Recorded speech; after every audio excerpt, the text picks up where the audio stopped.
O pagkain mo. Aba, apakatapang. Aba, tinuloy pa talaga, oh. Gumugusto ka, ha? Gusto may Shopee delivery din kita kay Giyo, ha? Tapang mo, ha? Akala mo.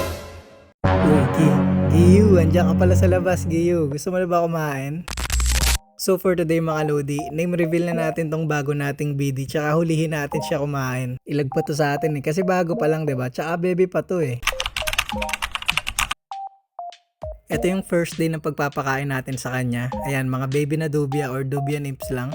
Yun oh, may pagtalon pa oh. Medyo settle na siya dun sa enclosure niya eh. Tapos ayan, nilapit ko lang siya dun sa mga dubia. Tignan natin kung gaano katagal niya matitiis yung mga tumatakbong candy na yan oh. Pasulyap-sulyap lang muna. Pero hindi niya matitiis na matagal yan. Matakaw din tong inamunggal na to eh. Ayun oh. O diba? Kaso pahiya. Pahiya, hindi nakahuli. Takbo.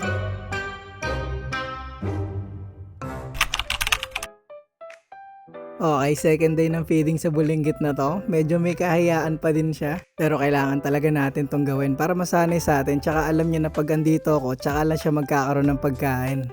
Kay Veldora kasi dati halos bihira ko lang siya matambayan pagkakakain na. Basta nilalapagan ko lang. Ayun, matigas ang muka.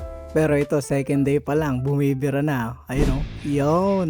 Second day pa lang, kumakain na agad sa harap natin o. Medyo mas matigas yata mukha nito ah. Sarap na sarap ngumuyahin ng munggal eh no. Ayun na, may mga incoming pa ulit. Birada na.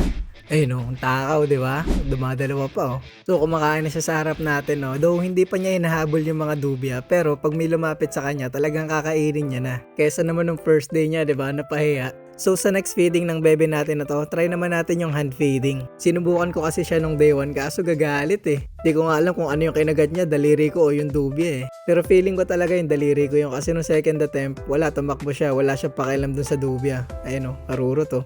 So sa pangalan naman ng bebe na to, papangalanan natin siyang Velgreen. Para kapatid talaga siya ni Veldora na legit. Galing nga ng mga nakahula nun eh, nagbigay ako ng clue eh. Pangalan para sa kapatid ni Veldora, di ba? Kaya talaga. So gawin din natin kay Velgreen yung lagi natin ginagawa kay Veldora. Op, lambingin lang natin ang bahagya. Ayun no, sarap. Ang bait, di ba? Busog eh, wala nang gana tumakbo yan eh. So ayan na lang muna para kay Velgreen. Bisitahin naman natin si Giyu. Nabulabog to eh, si Velgreen kasi eh. Tingin nga, kita pa ba ito may tibok ng puso? Wala na din nakita, matigas na to eh. So dahil nabulabog ka namin, try na din natin bigyan ng pagkain. Baka inaabangan niya talaga yung dragon eh. Bigyan natin si Giyu ng juicy na dubia. Pagapangin lang natin ng kapraso.